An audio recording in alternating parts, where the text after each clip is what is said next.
If you have never built a gaming PC because you've never done one before, or you're afraid of messing up or damaging your parts, then you clicked on the right video. Building a PC is very simple. I'm gonna guide you through the process from start to finish. By the time you finish watching this video, you will know how to build a gaming PC. I'm even gonna show you guys how to install Windows operating system, download and install the drivers, and I'm even gonna show you how to overclock the CPU and the GPU to get that extra performance. Now, these are the parts I'll be using in my build. It costs around $1,000 and it includes the R5 3600, which is a 6-core, 12-thread processor. We're also going to throw in 16 gigs of RAM and the RX 5700 XT. This is the best PC you can currently build right now for around $1,000. It crushes 1080p gaming. You can pretty much max out any game, and you can even play 1440p above 60 FPS. But if you guys want to see full gaming benchmarks of this build, I'll leave a link to it down below. Now, you guys don't need to have any of the same parts as I do to follow along. You guys can use your own set of parts and still follow the build guide and build yourself a gaming PC. But if you guys do want to pick up these parts and follow along with me, then I'll drop a link to everything down below. All right, so before we get started, there's a few things we'll need. Obviously, a screwdriver being one of them so that we can install the components, a large flat surface area to work on, and a small container to hold the screws. That way they don't roll around and get lost. The only thing I have here at the office is a mug, so I'll be using this instead. You're also gonna need an empty flash drive with at least 8 gigabytes of space so we can install the Windows operating system in. And finally, this is optional, but a Wi-Fi adapter will help connect to the internet so that we can download the files, because you can't connect a new PC to the internet without installing the drivers first. But if you guys have another computer or laptop that does have internet access, then we can hook up the USB to the laptop, download the drivers on this, and then transfer the files to the new PC once we're done building it. And that's pretty much everything you need. So with that said, let's begin building the PC. All right, so step one is to grab the following stuff out of the motherboard box. You will need the IO shield, which goes in the back of your case, and one SATA cable for each storage device that you are connecting. Next, go ahead and grab your motherboard from the sides and place it on top of your motherboard box. If you have an M.2 SSD, now's the best time to install that in the M.2 slot on your motherboard, which is typically in the center. Make sure the gap on the M.2 matches the notch on the connection and slide it inside. There's only one correct way of inserting this inside, so don't worry if it's incorrect. Afterwards, you can hold the card down and screw it in place using the tiny screw that comes in your motherboard box. Next, we're going to install the CPU. So make sure you're grabbing the CPU from the sides. Whatever you do, do not touch the surface or the back side with the pins, otherwise you can damage it. Locate the tiny triangle which is in the corner of the CPU, because we're going to match that with the triangle from the motherboard socket. So go ahead and lift up the lever and gently place the CPU down on its socket, but do not apply any pressure or move it around, as it can damage the pins. It should fall in naturally like you see here. Afterwards, proceed to lower down the lever and lock the CPU in place. Now it's time to install the CPU cooler. If you're installing a different cooler, make sure to read the instructions on the manual to ensure correct installation. If you're installing the stock cooler like I am in the video, then first we need to remove the 2 brackets on the motherboard. Unscrew them both and store them away in the motherboard box, that way it doesn't get lost. Before lowering the cooler down, make sure the AMD logo is facing on the left side. We don't need to add any thermal paste since the cooler does come with some already pre-applied. Gently lower the cooler down while aligning the pins with the 4 holes from the bracket. And you can slowly begin to tighten it with a crisscross pattern. Don't fully tighten each screw just yet. Just a couple of hand turns for each screw, one by one, until they are all tightened evenly. Once you're done tightening all 4 screws, grab the cable from the cooler and plug it in the CPU fan header on the motherboard, which should be located near the top. Next, it's time to install the memory. If you're installing 2 sticks like I am, then you need to install them in the correct slots. Most motherboards let you know which slots to install them first through a diagram right on the board itself. You can also find this in the manual. Now, most boards will require you to install the sticks in A2 and B2 so that your RAM is taking advantage of dual channel. Pop open the tabs for both of the slots by pressing them down, and make sure to align the gap in the RAM sticks with the notch on the RAM slot. These only go in one way, so don't worry if you think you're putting them in the wrong way. Gently lower the RAM stick evenly and press down with both hands so that the tabs lock in place. Do the same for your other RAM stick. Once again, make sure that both the tabs are fully locked down. Alright, so now we're ready to put the motherboard inside the case. So go ahead and remove both of the side panels and place the screws in your tray or cup, that way they don't get lost. Remove the bag or box from the case that's holding all the screws because we're going to need that for the rest of the build. First, we need to install the I/O shield, so grab that from the motherboard box and make sure to position it so that the text on them is not upside down. Make sure the text is facing the correct side. Simply apply pressure from the inside of the case. You will probably have to focus pressure on each of the corners until the I/O shield snaps in place. Depending on what size motherboard you have, you will need to install additional standoff screws in your case. If you want to know how many standoffs your motherboard needs, just simply count the number of holes it has. My case comes with only 6 standoffs already installed, but my motherboard needs 9. So I'm going to have to install 3 additional standoffs. Make sure to install the standoffs in the correct places inside your case so that the holes from the motherboard are aligning with all of the standoffs from the case. Gently lower the motherboard down while making sure it sits perfectly on each of the standoffs. Next, we're going to use these tiny screws to tighten the motherboard in place. You're going to need 1 for each standoff. For most regular ATX boards, you will need 9 of them. Next, we're going to install the power supply. So locate the part of your case that has a rectangular cutout in the back and make sure to position the power supply towards the ventilation. So make sure the fan is facing down. Gently slide it in and align the holes of the power supply with the holes in the back of your case and use 4 of these screws to tighten it in place. So before we move on and install the storage devices, you will need to know what cables are needed to connect. You will need this cable from the power supply, which is the SATA power cable, and that connects to the larger connector in the back of the hard drive or SSD. The SATA cable is the smaller cable, and that connects to the smaller connector behind the hard drive or SSD. The other end of the SATA cable connects to the SATA ports on your motherboard, and you can find those typically on the right side. This is very important, you guys. Some SATA ports are disabled once you install an M.2 SSD, so make sure to check your manual to find out which ones they are. In my case, SATA ports 5 and 6 are disabled when installing an M.2 SSD, so in this case, it's the top 2 SATA ports, which means I have to use the other ports instead. If you have a hard drive to install, then follow along. Otherwise, you can skip to the SSD portion. So first, go ahead and locate the hard drive cage. For this case, the hard drive cage is in the back, and the only way to get access to it is by removing the 2 screws on the bottom of the case. Make sure to position the tray so that the connection ports are facing towards the back of the case. Afterwards, we're going to align the holes from the hard drive cage with the hard drive itself and then screw them in using these same screws we used for the motherboard. You don't have to screw in all of them, just 2 on each side should keep it nice and tight.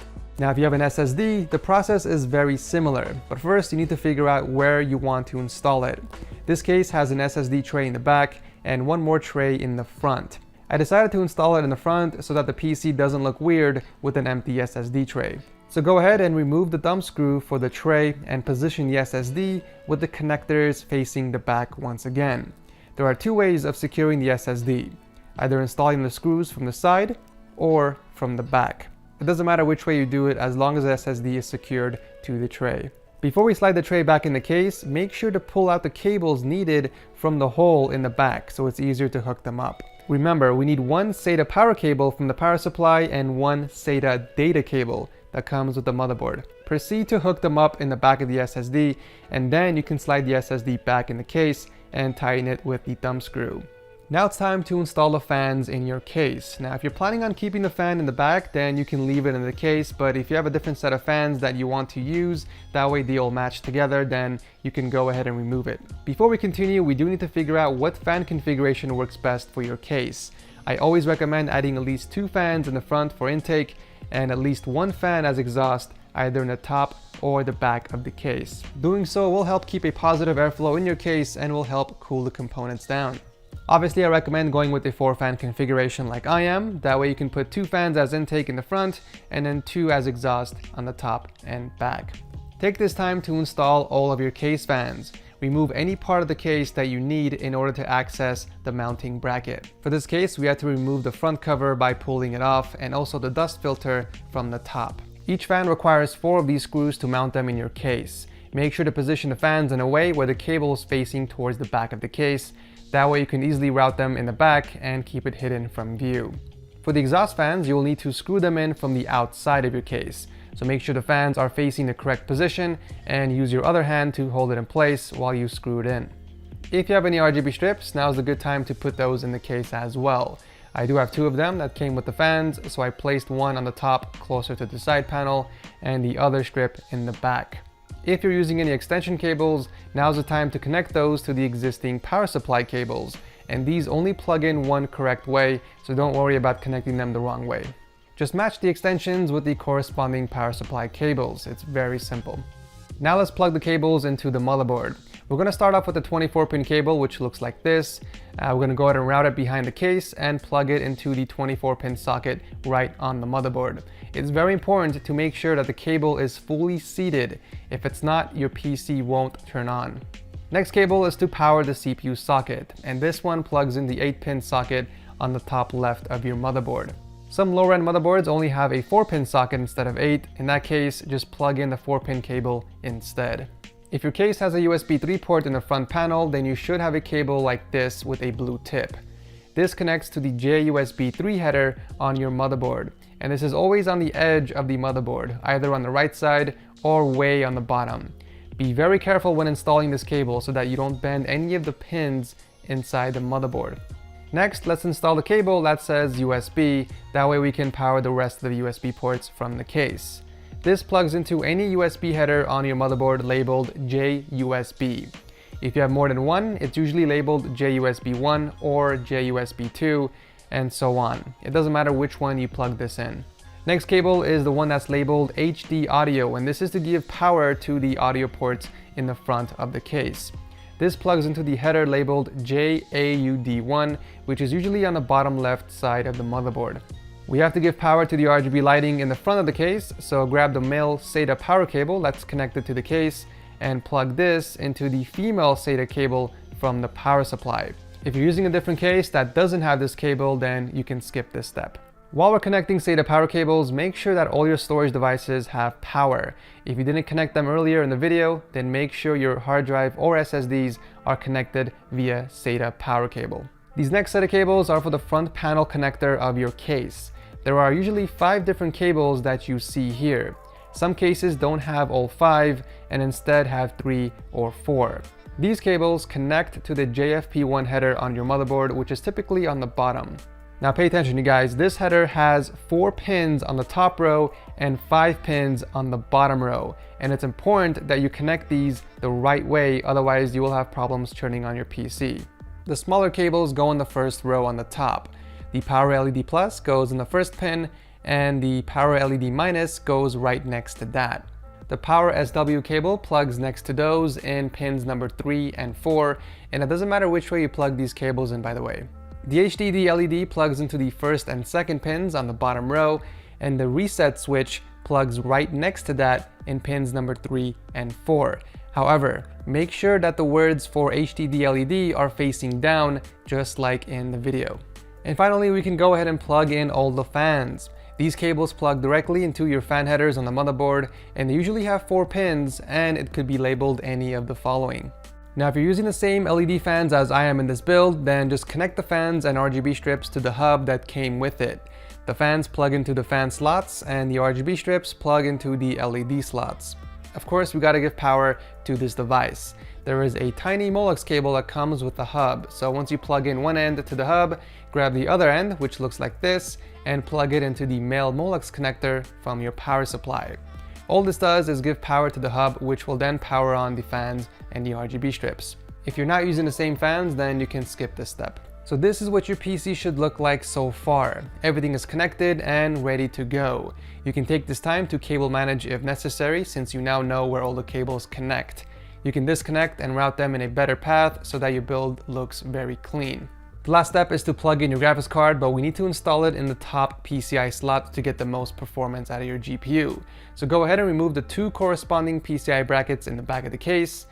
Some are attached with screws, which you can easily remove, and others you're gonna have to break off depending on what case you're using. If you're using the same case as I am, then just play with the bracket by moving it forward and back until it snaps off. Grab the GPU from the bottom and carefully insert it in the top PCI slot until you hear it snap in place. While holding up the GPU with the other hand, proceed to secure it by tightening the screw in the back. We have to give the GPU power, so grab the cables labeled PCIe and route them from underneath the PSU shroud and plug them into the GPU.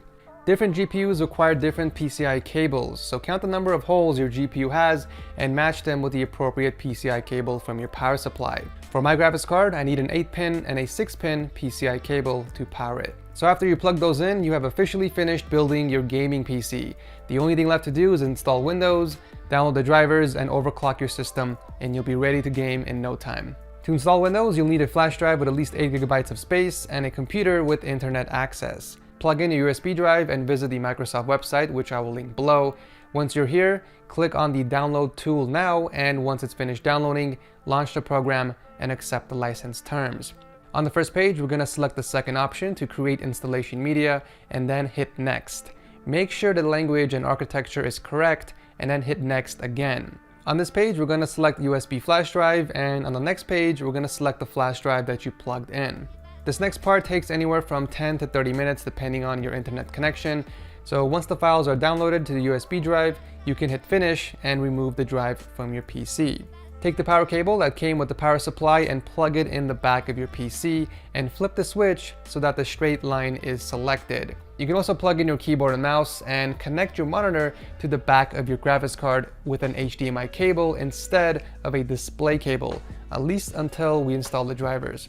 Take the USB drive and plug it into the new PC that you just built and turn it on. The PC should recognize your USB drive and take you to the Windows installation screen. After you accept the terms, it will take you to the screen to enter your CD key. If you don't have a CD key, you can buy one as low as $12.50 from yourcdkey.com. Just make sure to use the code TSS2 to get that discount, and I'll drop a link to the website below. If you don't have a CD key for now, you can click on the Don't Have a CD Key option on the bottom, but you will need to activate Windows in the next few days. This next screen is important. This is where you have to select the version of Windows you want to install. This has to match the correct version of the CD key that you bought or are going to buy. For example, in my case, I bought the Windows 10 Pro CD key, so that's the version that I'm going to install. After that, we're going to select where we want Windows to be installed in. Select the custom option on the bottom and you will see a list of storage devices that are connected to your PC. Always make sure to install Windows on the fastest drive. So if you have an M.2 SSD or a regular SSD, make sure to select those over the hard drive option. In my case, I'm going to install the operating system on my 960GB SSD. A quick note, if you are using an older drive with existing files, you can actually format and delete your drive from this screen. Just simply click on the drive you want to erase and click Format. If you have lots of problems with your PC and it's constantly crashing or freezing, a fresh install of Windows usually solves these problems, so it's something you can consider later down the line if it does happen to you. You can also feel free to bookmark this video, that way you can find it easily. So anyways, after the operating system is installed on the drive you selected, it's going to reboot a few times, so make sure to follow the setup instructions until you get to the desktop screen. So before we do anything else, we need to activate your other drives. If you have more than one drive and they don't show up on Windows Explorer, then it means we need to activate them. As you can see, we only have 2 drives showing up, but we connected 3 instead. The hard drive is not coming up. So we're going to go ahead and click the Start button and type in hard disk to bring up the disk management window. Over here, you will see a full list of the storage devices that are hooked up to your motherboard. As you can see, we have 3 disks showing up. Our SSD with the operating system, which is in the middle, our M.2 drive on the bottom, and the hard drive up top. But notice that the hard drive has a black bar above, which means that the hard drive itself is unallocated. Basically, it just means that it's not being used currently. So we're going to right click and select New Simple Volume. We're going to hit Next a couple of times. Over here, you can assign a drive letter if you wish. I'm just going to put H for hard drive and then hit Next again. Over here, you can actually name your drive. So I'm just going to go ahead and label it hard drive and then hit Next. And finally, on the last page, we're going to click on Finish. As you can see, the black bar turns blue, and when you open Windows Explorer, the hard drive is now visible, and you can start using it. You can do this to any storage device that doesn't show up on Windows Explorer. Now, if your drive still doesn't show up even after all of this, that means it's not connected properly, so please refer to the bottom timestamp to double check. Also, while we're still here, let's click the Start menu again and type in Power. Select the option that lets you choose a power plan, And always make sure that high performance option is selected for your PC if you're planning on overclocking. All right, now it's time to download the drivers for your motherboard. So search up the motherboard that you are using and visit the manufacturer website and then click on the support tab. Over here, we're gonna select driver and select the operating system that we're using. These are the drivers we need to download. Regardless if you're using AMD or Intel, you have to download the chipset drivers to ensure your system is running normally. The next driver we need are the audio drivers, and it's usually from Realtek. So click the link that says either Universal Driver or Realtek High Definition Audio Driver. The third required driver is the LAN drivers. If you're using an AMD motherboard, it's most likely Realtek, and if you're using Intel, then it usually says Intel Gigabit drivers. Now, if your motherboard has Wi-Fi or Bluetooth connectivity, make sure to download those as well. Since this motherboard doesn't have either, we can skip this step. If you are using an AMD GPU, then we need to download and install the AMD graphics card driver instead. Go ahead and visit the website and click on the download now link and install it once it's complete. If you're using an NVIDIA GPU, visit the NVIDIA website and download GeForce Experience and install that. I'll drop a link to both of these down below for your convenience. To install all of these drivers, you have to simply open the folder and always search for the file name that says setup. That's the file you have to open up. If you need to extract the files, then click on extract and search for the setup file once again. The next step before we start overclocking is to enable XMP in the BIOS so that your RAM is running the max speed. So go ahead and restart your PC and hit the delete key on your keyboard repeatedly until you are into BIOS. Navigate to the overclock menu and set the XMP profile to enable. You can leave the DRAM frequency to auto, which will then match the frequency of your RAM, or you can set it manually. The RAM I used in my build is rated at 3600 MHz, so I set it at 3600 MHz in the BIOS. Afterwards, make sure to hit F10 on your keyboard to save changes and restart your PC. If you don't want to overclock any of your parts, then you are officially done and you can begin clapping noobs online with your new PC. However, if you want to squeeze extra performance out of your GPU and CPU, feel free to follow along. If you're using a Ryzen processor, make sure to download Ryzen Master to overclock the CPU. And to overclock the GPU, we're going to download two programs, MSI Afterburner and Heaven Benchmark. They are all free to download and I'll drop a link to them down below for convenience. Open up Ryzen Master and click on Profile 1 and then select the Manual tab up top. Now, if you're using the same processor as me, then just copy my settings. We're going to click on the red icon over here so that the overclock gets applied to all the cores. And then we're going to click on the first box over here and change the frequency to 4.2 GHz and then press enter. The voltage is set pretty high by default, so we're going to go down to the voltage control and lower it to 1.375 volts. Afterwards, we have to hit apply and test. So the system does a quick stress test to make sure the CPU can handle those settings. And if it passes, you can save the profile and minimize the program. This is a very simple and stable overclock for the Ryzen 5 3600. If you have a better cooler, you could even go back and increase the frequency and test the system again. If it crashes, you'll have to increase the voltage by clicking the up arrow button once and then retesting it again. You can repeat the process until you find a stable overclock. Now, if you're using Intel, you can do this exact same process, but through the BIOS instead. The best way to find out how much you can overclock your CPU is by Googling it. You can see what settings other people have used to achieve their overclocks, and you can go from there. That's usually how I overclock my CPUs. Overclocking the GPU is a lot more simple. So we're gonna open up MSI Afterburner and the Heaven benchmark in windowed mode. Afterwards, we're gonna press F9 so the benchmark is running on Heaven while we have MSI Afterburner open up top. So we're going to start off by dragging the power limit bar all the way to the right. If you're using an NVIDIA GPU, you need to drag both the power limit and the temp limit all the way to the right. So we're going to start off by increasing the core clock. So let's double click on the number and increase it to 2050 and hit the save button. If the benchmark doesn't crash after a minute, we can go back and increase it again. I like to do 25 MHz increments until I get to a point where the benchmark crashes. So now we're going to go ahead and add another 25 MHz and hit save again and wait until the benchmark finishes.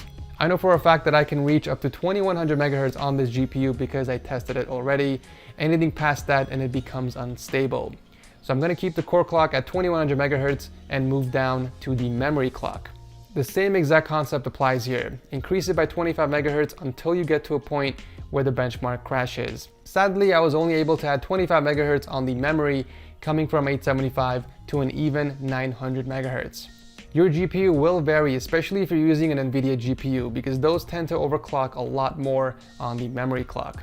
If for whatever reason your PC crashes or freezes during gameplay, then that means your overclocking settings are too high and you have to go back and lower the frequency and voltage. Make sure your CPU temps are not exceeding 85 degrees Celsius and your GPU temps over 95 degrees. Reference AMD cards with blower design tend to get pretty hot, so if your card is peaking at 90 degrees, don't panic. That is completely normal. These cards are designed to take the heat. If your PC doesn't start or has issues, I do recommend watching my troubleshooting video. It's a step-by-step guide that's gonna help you figure out what's causing the problem, and I'll drop a link to that down below. If this build guide was helpful to you guys, please consider leaving a like and subscribe if you enjoy these types of videos. Thanks so much for watching, and I'll see you in the next one.